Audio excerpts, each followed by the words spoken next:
नमस्कार दोस्तों। तो दोस्तों, जब अपने अप्रैल 2025 की जीएसटी 3 बी रिटर्न को फाइल करेंगे या अपनी किसी भी महीने की जब अपनी जीएसटी 3 बी रिटर्न को फाइल करते हैं तो वहां पर हमें जो इंपॉर्टेंट डाटा चेक करना होता है वो होता है हमारा जीएसटी का आईटीसी।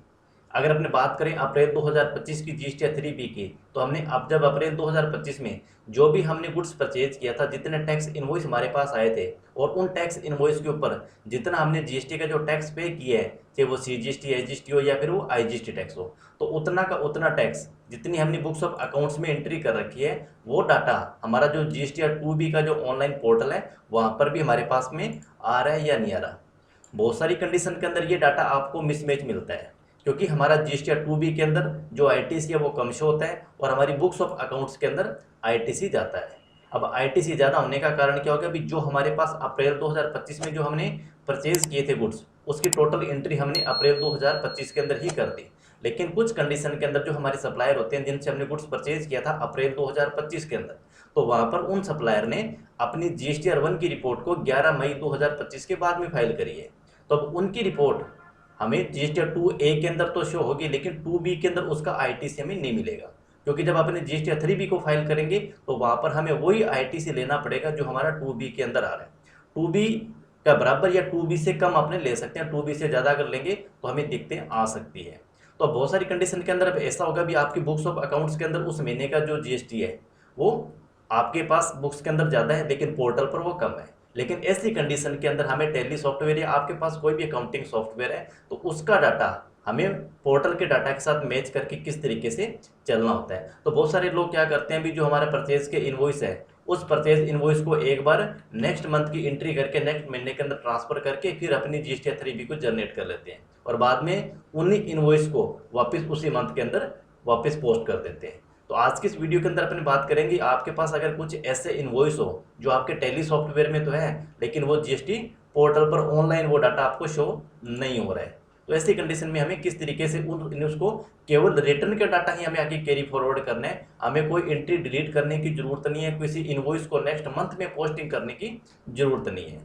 जैसे फॉर एग्जांपल मेरे पास के अंदर ये जीएसटी 2 बी का डाटा मैंने डाउनलोड कर लिया और मैंने यहाँ पर एक कंपैरिजन चार्ट भी बनाया हुआ है। कंपैरिजन चार्ट का मतलब भी जो मेरा आईटीसी आ रहा है एज पर 2 बी, वो आईजीएसटी का मेरा ये है, सीजीएसटी का ये है और एसजीएसटी का ये है। और आईटीसी मेरे पास में एज पर बुक्स की अगर बात करें तो मेरा आईजीएसटी का जो टैक्स है वो बिल्कुल मैच हो रहा है, लेकिन जो सीजीएसटी और एसजीएसटी की बात करें तो ये मेरे पास में एज पर बुक्स ज़्यादा है, पोर्टल पर कम है। डिफरेंस कितना आ रहा है? 631 रुपये और 4 पैसे और 631 रुपये 4 पैसे। अगर इस डिफरेंस को हमें पोर्टल के साथ मैच किस तरीके से कराना होगा, वीडियो बहुत ही ज़्यादा इंपॉर्टेंट है, वीडियो को एंड तक आप जरूर देखना।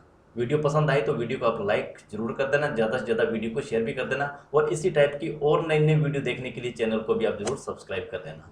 तो सबसे पहले अपने चलते हैं टैली सॉफ्टवेयर पे, ठीक है। तो टैली सॉफ्टवेयर पर आपको क्या करना है, सब जब भी आप जीएसटी 3 बी को जनरेट करते हैं अपने, तो आपको डिस्प्ले पर जाके ट्रेजरी रिपोर्ट पर और जीएसटी रिपोर्ट और जीएसटी 3 बी, यहाँ पर आपको विशेष ध्यान में रखना है जो आपका पीरियड है वो 1 अप्रैल 2025 से 30 अप्रैल 2025 ही रहे और यहाँ पर आपकी किसी भी टाइप की कोई एरर नहीं होनी चाहिए यहाँ पर, यानी कि कोई भी नीडेड करेक्शन की जो ट्रांजैक्शंस आती है वो यहाँ पर जीरो रहनी चाहिए, तभी आपकी जीएसटी जो 3 बी है वो आपकी सही दिखाई देगी।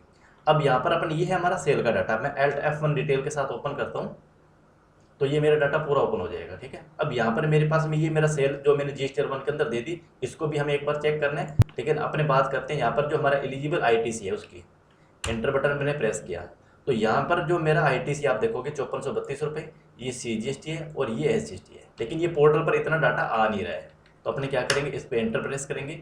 अब इस पर जैसे मैंने एंटर बटन प्रेस किया और यहाँ पर मेरे पास में जो सप्लायर है लगभग ने सभी अपनी जीएसटी 1 को टाइम पे फाइल कर दिया, लेकिन एक सप्लायर मेरे पास में ऐसा है जो जे ट्रेडर्स के नाम से है। यहाँ पर मैंने इनसे गुड्स परचेज किया था और इसका जो रिकॉर्ड है ये मेरे को जीएसटी 2 ए के अंदर तो शो हो रहा है, ठीक है। 2 ए के अंदर शो होने का मतलब हो गया भी जे ट्रेडर्स ने अपनी जीएसटी 1 रिटर्न को फाइल तो कर दिया लेकिन 11 मई 2025 के बाद में फाइल किया है। लेकिन मेरे पास तो इनवॉइस 20 अप्रैल को ही आ गया था, तो मैंने 20 अप्रैल के अंदर इसकी एंट्री मेरे सॉफ्टवेयर में मैंने कर दी। तो अब मेरे को करना क्या है, इस इनवॉइस को आगे नेक्स्ट मंथ के अंदर कैरी आउट करना है, क्योंकि अगर अपने एक्सेल चार्ट को देखें तो यहाँ पर भी केवल एक सिंगल इनवॉइस ही ऐसा है जो जिसका डिफरेंस मेरे पास आ रहा है। आपके पास हो सकता है भी आपने एक सप्लायर से कोई 10 बार इनवॉइस परचेज किया होगा, तो 10 के 10 इनवॉइस आपके मिस मैच आएंगे, क्योंकि सप्लायर ने अगर GSTR 1 टाइम पे फाइल कर दी तो आपके जो 10 के 10 इनवॉइस है वो सारे के सारे आपको 2B में दिखेंगे, या तो सारे दिखेंगे या फिर एक भी नहीं दिखेगा। तो ये जो 631 रुपये का जो डिफरेंस है मेरा, इसी इनवॉइस को मेरे को क्या करना है, नेक्स्ट मंथ के अंदर मेरे को कैरी फॉरवर्ड करना है। तो मेरे को मैंने क्या किया, GSTR यहाँ पे 3B ओपन किया। 3B ओपन करने के बाद में मैं टेबल नंबर 4 पे गया, जहाँ पर ITC हमारा शो होता है। ऑल अदर ITC मैंने यहाँ पर सेलेक्ट कर दिया। इसके अंदर टोटल ITC मेरे को दिख गया, चाहे वो मेरे परचेज इनवॉइस से हो, चाहे वो क्रेडिट नोट डेबिट नोट का माइनस प्लस हो रहा हो, सारे के सारे नेट ये ITC मेरे बुक्स का आ रहा है।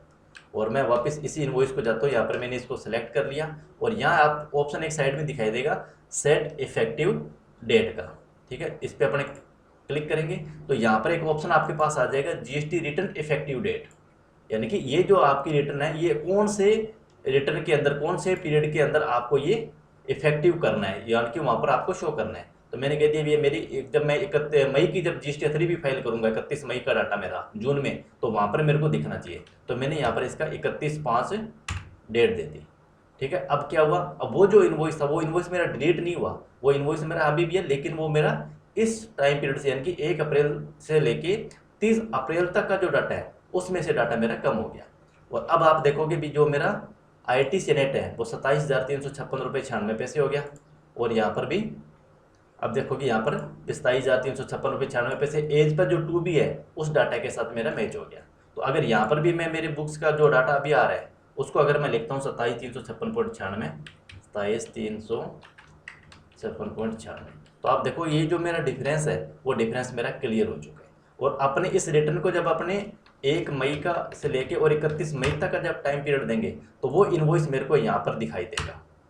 ये देखो आप, इनवॉइस वही है 20 अप्रैल का ही है, लेकिन जब आप रिटर्न को फाइल करेंगे 31 मई वाले का तो उस मंथ के अंदर ये डाटा आपका शो करेगा, आपका ITC उसके साथ ऐड हो जाएगा। क्योंकि जब 2B का भी के अंदर भी ये इनवॉइस हमारा मई 2025 की जो GST 2B हमारी जनरेट होगी उस वक्त हमें वहाँ पर भी ये दिखाई देगा।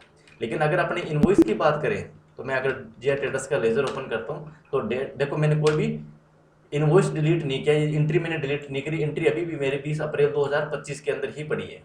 तो इसलिए आपको वाउचर की एंट्री डिलीट करने की जरूरत नहीं है।